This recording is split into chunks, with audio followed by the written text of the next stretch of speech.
Hi everyone, welcome to RS academy. This is Sunil. ఈ video సెషన్లో మనం పావర్టీ కోసం చూసుకోబోతున్నాం. అసలు పావర్టీ అంటే ఏంటి అండ్ దాని causes of poverty in India. So types of poverty కావాలంటే కింద కామెంట్ సెక్షన్లో పిన్ చేసాము, అలాగే డిస్క్రిప్షన్లో ఉన్నాయి, ఖచ్చితంగా క్లిక్ చేసి చూడండి. అండ్ అలాగే మన ఇన్స్టా ఐడి ఇవ్వడం జరిగింది, ఖచ్చితంగా ఫాలో చేయండి. అక్కడక్కడ మన వీడియోస్ని పోస్ట్ చేస్తున్నాం కాబట్టి. ఓకే, సో మీకు ఇంకేం వీడియోస్ కావాలో కింద కామెంట్ సెక్షన్లో #RS Academy అని టైప్ చేసి మీకు కావాల్సిన టాపిక్ని మెన్షన్ చేయండి, అది ఖచ్చితంగా మేము అందిస్తాం. Okay, Poverty can be defined as a social phenomenon in which a sector is unable to fulfill even its basic necessities of life. So poverty అనేది ఏంటి? పర్టిక్యులర్గా మన ఇండియాలో కాదు, వరల్డ్లో కూడా ఉన్నారు. సో ప్రతి దేశంలోనూ కూడా ఉన్నారు. ఒక పర్టిక్యులర్ సెక్టర్ ఎంత దయనీయంగా ఉంది అంటే కనీసం వాళ్ళకి కావాల్సిన డైలీ బేసిక్ నెసెసిటీస్ కూడా వాళ్ళకి దొరకడం లేదు. సో ఫుడ్, షెల్టర్, క్లోతింగ్ ఇలాంటి బేసిక్ నెసెసిటీస్ కూడా వాళ్ళకి దొరకని దయనీయ పరిస్థితిలో ఉన్నారు. సో అదే పావర్టీ అంటే, సో దారిద్ర్యం. ఓకే, సో ఈ పావర్టీ ఒక దేశానికి చాలా నెగిటివ్ పాయింట్ లాగా. సో ఆ పావర్టీ ఎగ్జిస్టింగ్ ఉంది అంటే ఆ దేశంలో ఈక్వాలిటీ లేనట్టే. ఎందుకు అంటే కనీసం ఇప్పుడు అందరూ డబ్బున్నోళ్ళు ఉండాలని అవసరం లేదు, కానీ కనీసం తినడానికి కూడా తిండి గింజలు లేని దయనీయ పరిస్థితిలో ఉన్న అలాంటి సెక్టర్ ఇంకా ఉంది అంటే అక్కడ ఇన్ఈక్వాలిటీ ఉన్నట్టే కదా. సో సింపుల్గా పావర్టీ అంటే ఏంటి? పావర్టీ ఈజ్ నథింగ్ బట్ ఒక పర్టికులర్ సెక్టర్ ఉండొచ్చు, లేదు ఎవరైతే కనీసం వాళ్ళ డైలీ నీడ్స్, బేసిక్ నెసెసిటీస్ ఉన్నాయో అవి ఫుల్ఫిల్ చేసుకోలేని దయనీయ పరిస్థితిలో ఉండడమే పావర్టీ, దారిద్ర్యం అని అంటాం తెలుగులో. ఓకే, సో అటువంటి పావర్టీకి ఎందుకు ఈ పావర్టీ ఉంది, అసలు దానికి కారణాలు ఏంటి, మూలాలు ఏంటి అని డీటెయిల్స్లోకి వెళ్తే కనుక, first concentration of economic power.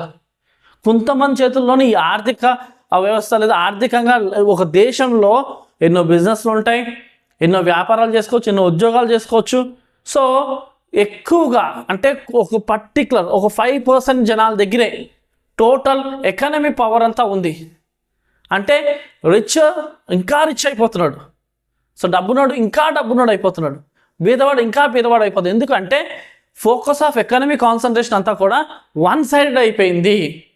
ఒక వర్గానికి కంప్లీట్గా ఇప్పుడు ఇండియా చాలా డెవలప్ అవుతుంది. ఇండియా మంచి ఎకానమీ అయింది, ఇక్కడ చాలా ఇండస్ట్రీస్ వస్తున్నాయి, చాలా ఎకానమీ డెవలప్ అవుతుంది.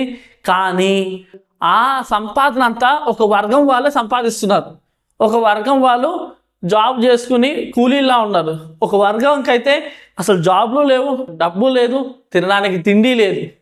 సో ఎందుకంటే మెయిన్ కారణం ఏంటంటే వన్ సైడెడ్ కాన్సన్ట్రేషన్ అంతా ఒక సైడెడే, సంపాదన అంతా ఒక వర్గానికే కంప్లీట్గా వస్తుంది, కానీ ఈక్వల్ డిస్ట్రిబ్యూషన్ జరగడం లేదు.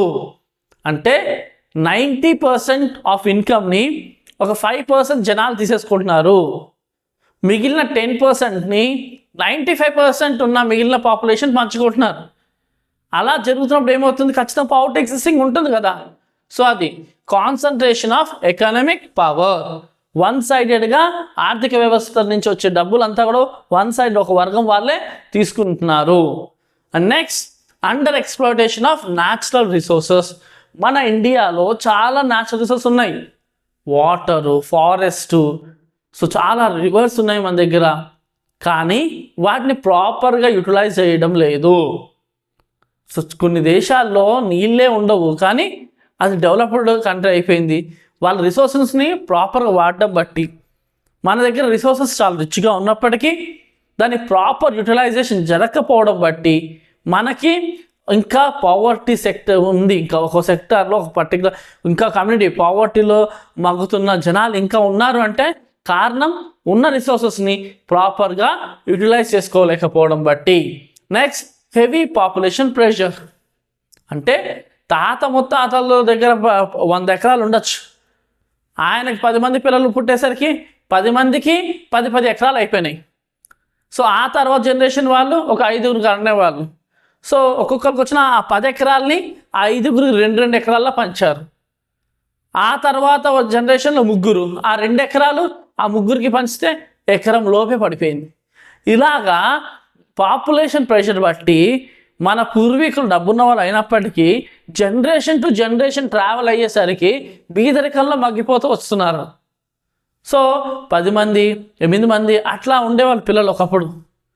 సో దాన్ని బట్టి ఏమైపోయిందంటే డిస్ట్రిబ్యూషన్ అప్పుడు ఉన్న ఆస్తిని పిల్లలందరూ సమానంగా పంచుతారు కదా, ఆ పంచే క్రమంలో ఏమైపోయిందంటే మెల్లమెల్లగా అంతా కూడా డైల్యూషన్ అయిపోయింది.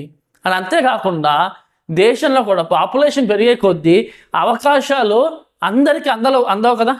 సో పాపులేషన్ ప్రెషర్ కూడా ఒక కారణం పావర్టీకి. సో పాపులేషన్ కంట్రోల్ చేసుకోగలిగితే అంత పావర్టీ ఎగ్జిస్టింగ్ ఉండదు. సో పాపులేషన్ ప్రెషర్ కూడా వన్ ఆఫ్ ది రీజనే. Next unemployment. మన దగ్గర ఏమో లేబర్ ఎక్కువ, అంటే జనాలు ఎక్కువ, సో పని చేయడానికి సిద్ధంగా ఉన్న వాళ్ళు ఎక్కువే. మన దగ్గర లేబర్ పవర్, వర్క్ పవర్, మన దగ్గర మ్యాన్ పవర్ ఎక్కువే. కానీ ఆ ఉన్న మ్యాన్ పవర్ అందరికీ కూడా ఉద్యోగాలు ఇచ్చే ఇండస్ట్రీస్ ఇక్కడ లేవు. సో ఉన్న జనాలకి ఉన్న ఇండస్ట్రీస్కి చాలా వ్యత్యాసం ఉండడం బట్టి, ఉద్యోగ అవకాశాలు చాలా తక్కువ ఉండడం బట్టి, ఉద్యోగం లేకపోతే డబ్బులు ఉండవు, డబ్బులు లేకపోతే బీదరికంలో మగ్గిపోవాలి. సో అన్ఎంప్లాయ్మెంట్ కూడా ఒక రీజనే. Next poor education. అందరికీ చదువు అందడం లేదు. సో గవర్నమెంట్ స్కూల్స్ ఉన్నప్పటికీ అవి కొంతవరకు సక్సెస్ అవ్వగలుగుతున్నాయి. వాళ్ళు కూడా ఏంటంటే మా పిల్లలు గవర్నమెంట్ స్కూల్ ఫ్రీగా అని చెప్తారు, కానీ పంపిస్తే మాకు సంపాదన ఎక్కడ వస్తుందని ఎక్కడో దొక్కున చైల్డ్ లేబర్గా పెడుతున్నారు.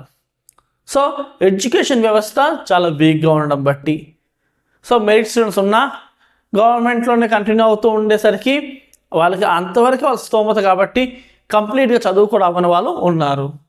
సో ఎడ్యుకేషన్ సిస్టమ్ ప్రాపర్గా లేకపోవడం కూడా ఒక కారణం.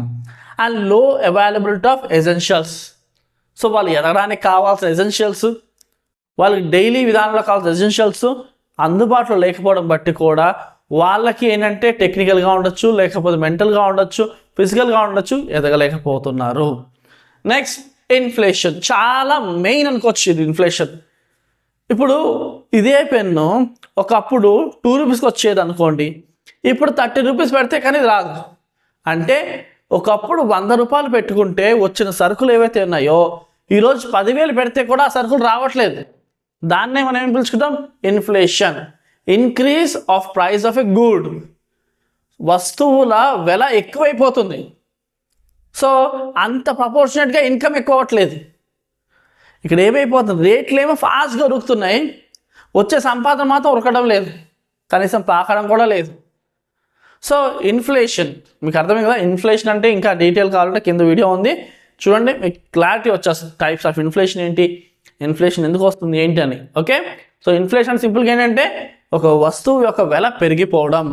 ఆ వెల పెరుగుతున్న వేగానికి మనకు వచ్చే సంపాదన అంత వేగంగా పెరగడం లేదు. సో ఇన్ఫ్లేషన్ కూడా ఒక కారణం.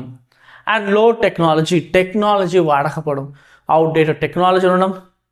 సో ఉన్నా దాన్ని వాడుకునేంత చదువు లేకపోవడం బట్టి, సో టెక్నాలజీని ప్రాపర్గా యూటిలైజ్ చేసుకుంటేనే కదా మనం ఈల్డ్ ఉండొచ్చు, క్రాప్ అగ్రికల్చర్లో ఈల్డ్ ఉండొచ్చు, లేకపోతే ప్రొడక్షన్లో ఉండొచ్చు.